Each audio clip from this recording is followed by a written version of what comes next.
Bonjour, dans cette capsule vidéo, nous verrons comment sécuriser l'accès à Azure SQL Database en utilisant Microsoft Entra ID. Alors, moi, j'ai une application qui consomme une base de données Azure SQL Database. Mon application a été implémentée en utilisant ASP.NET Core avec Entity Framework. Donc, la solution, en quelque sorte, utilise une base de données, comme je l'ai dit.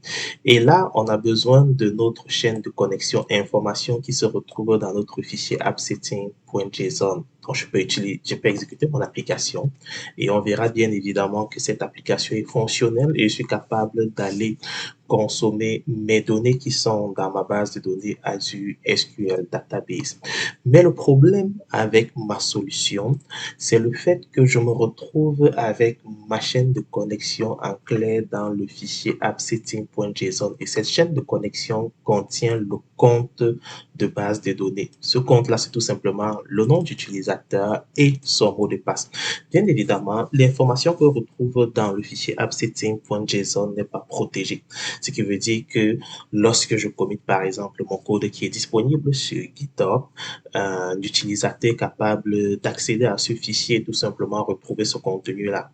Et s'il est malveillant, il est capable de récupérer mon nom d'utilisateur, mon mot de passe et tout simplement accéder à la base de données et y effectuer des actions malveillantes.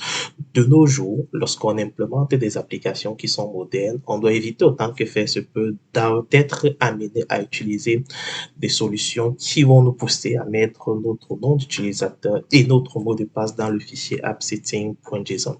Alors, nous allons essayer de remédier à cela dans cette capsule.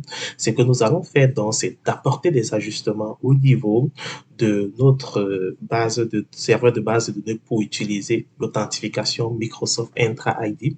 Ajuster également notre chaîne de connexion pour ne plus avoir le nom d'utilisateur et le mot de passe dans celle-ci. Et pour finir, nous verrons également comment déployer cette application configurée Azure App Service pour également utiliser l'authentification Microsoft Entra ID afin d'accéder à la base de données. Alors, la première chose que nous allons faire, ce sera déjà d'aller sur notre serveur de base de données. Notre serveur de base de données, actuellement, il utilise l'authentification SQL. OK? Donc, on va changer de méthode d'authentification pour dorénavant utiliser l'authentification Microsoft Entra ID. Dans le menu, au niveau de Settings, on voit qu'on a l'option Microsoft Entra ID. Lorsqu'on va sur cette page, la première chose à faire, ce sera de définir un administrateur pour notre Microsoft Entra ID. Donc ici, on va aller chercher un administrateur. Et il est important que cet administrateur-là soit un compte qui n'est pas invité. Parce qu'avec les comptes invités, ça va potentiellement pas fonctionner. Donc, il faudrait que ce soit un compte qui est membre de votre Microsoft Entra ID. Donc, une fois que j'ai sélectionné mon administrateur, je peux tout simplement enregistrer. Je peux même cocher l'option ici pour dire que j'aimerais supporter uniquement l'authentification Microsoft Entra ID. À ce moment-là, l'authentification SQL va tout simplement être désactivée. Okay?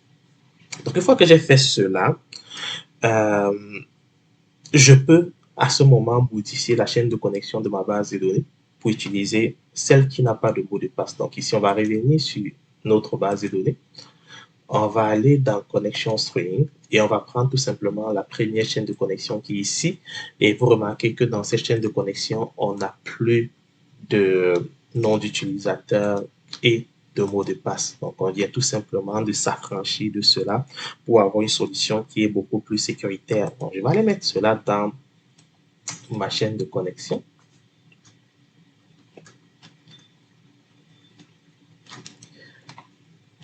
Et bien évidemment, il est important que je teste mon implémentation en local avant de procéder au déploiement. Donc, on va aller ici.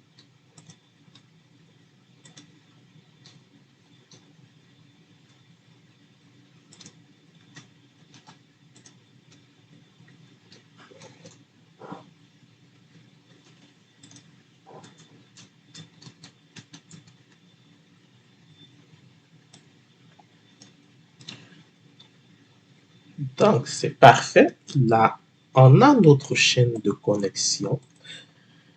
Et là, je peux tester mon implémentation en local. Sauf que lorsque je suis en local, Visual Studio va utiliser mon compte qui est au niveau de Visual Studio pour s'authentifier. Il faudrait donc que ce soit le compte qui a les accès à notre base de données. Et là, vous pouvez tout simplement faire la configuration en partant dans le menu Outils, puis sur Options. Et là, vous devez rechercher tout simplement Authentification par le service Azure, puis sélectionner le compte qui sera utilisé pour s'authentifier chaque fois que, au niveau de votre environnement Visual Studio, vous faites des tests et que vous avez besoin d'accéder au service Azure. Alors, le compte que j'ai configuré, c'est mon compte admin. Je vais tout simplement sélectionner ce dernier, qui est admin de ma base de données. Et lorsque je peux tout simplement faire OK. Et à partir de là, je peux tester. Donc, je peux démarrer l'exécution de mon application pour valider déjà que ma configuration est correcte et que je suis capable d'accéder à ma base de données sans mot de passe. Donc ici, il nous dit que ma chaîne de connexion n'est pas correcte. Donc, on va aller corriger cela. C'est tout simplement le égal qu'on a ici qui pose problème. Donc, on va enregistrer et réexécuter l'application.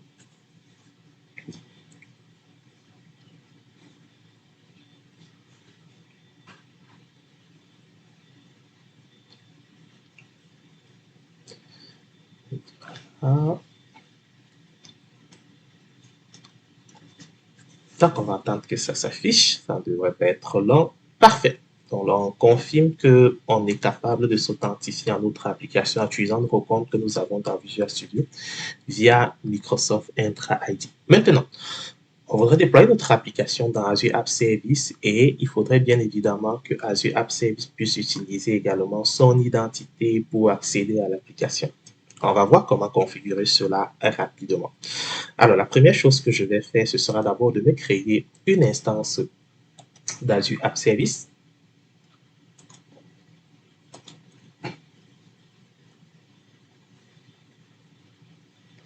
On va créer une nouvelle ressource, notre Apps. On va sélectionner le groupe de ressources.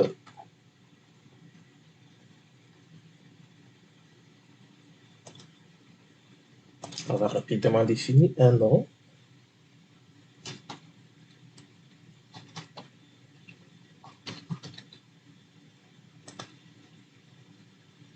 Parfait.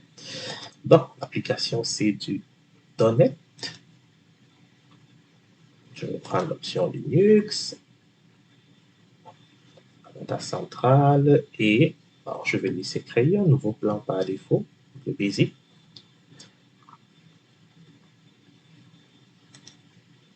Bon, je crois qu'on peut aller tout simplement sur Review et créer.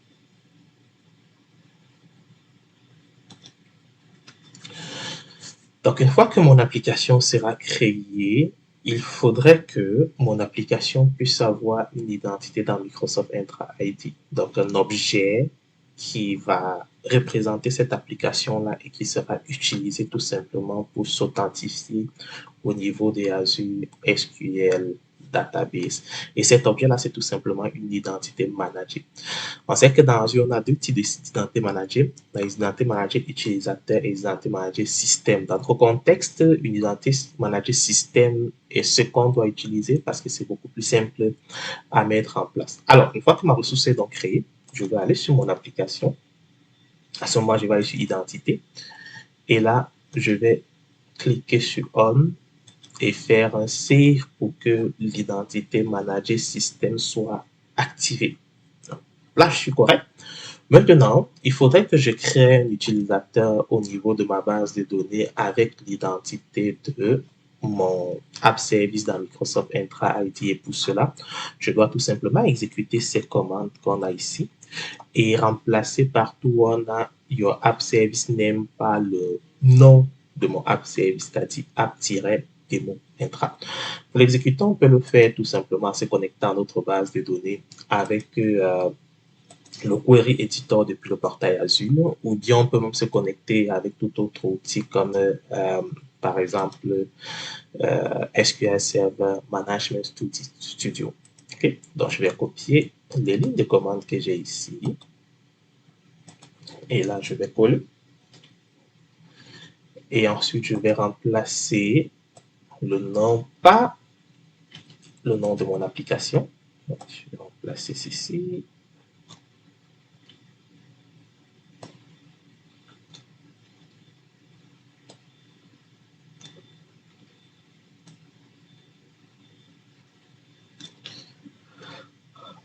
Donc, concrètement, qu'est-ce que notre commande fait? Ça va créer un user app demo intra en utilisant le form external provider. Et ensuite, on aura un alter DB, on aura un alter role pour donner à la base de données les droits des, pour donner les droits des listes sur la base de données. On va également donner les droits d'écriture, aussi les droits d'admin. Par contre, ici, il faut faire très attention si on veut respecter le principe de moindre privilège. Notre euh, app service doit uniquement avoir les droits de lecture et d'écriture sur notre base de données et ne pas avoir les droits d'administration. OK? Donc, on lui donne uniquement les permissions minimales pour pouvoir répondre aux besoins. Ceci étant fait, on peut donc exécuter notre commande. Ah, à l'exécution, on a une erreur. Bon, c'est tout simplement lié au fait que j'ai le tiret qui n'est pas bien interprété. Et pour corriger cela, on va tout simplement utiliser les accolades. Donc, je vais mettre mon nom entre les accolades et en théorie, ça devrait me régler le problème. Ah, accolade fermante.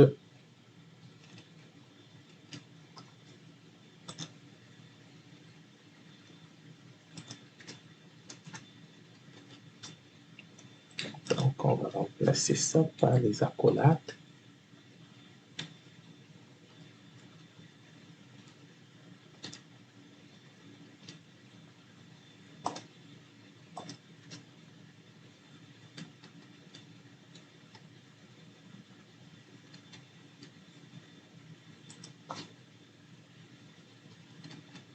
Parfait, là, on n'aura plus d'erreur et on va pouvoir exécuter. Parfait. Nous venons tout simplement de créer notre utilisateur qui est l'identité manager de notre app service avec les droits nécessaires au niveau de notre base de données. Alors, il ne nous reste plus qu'à déployer notre application et tester. Il n'y a plus rien d'autre à faire comme configuration supplémentaire. Alors, passons au déploiement. On va retourner dans Visual Studio, clic droit sur notre application, publier. On va ajouter un profil de publication, Azure, App Service Linux, puisqu'on a créé notre App Service avec le plan Linux. Donc là, on va aller sélectionner notre application qui est la RG Demo Intra. On peut aller directement sur Terminer. Et la configuration du profil de publication va être effectuée. Et pour finir, on va tout simplement faire publier pour que notre application soit générée et publiée. Et voilà, on peut confirmer que la solution est fonctionnelle. Désormais, on n'a plus besoin d'utiliser un nom d'utilisateur et un mot de passe pour accéder à notre instance de base de données. On peut tout simplement s'appuyer sur Microsoft Entra ID et configurer également que notre application s'exécute dans App Service ou dans d'autres services comme Azure Function ou Azure Content Apps.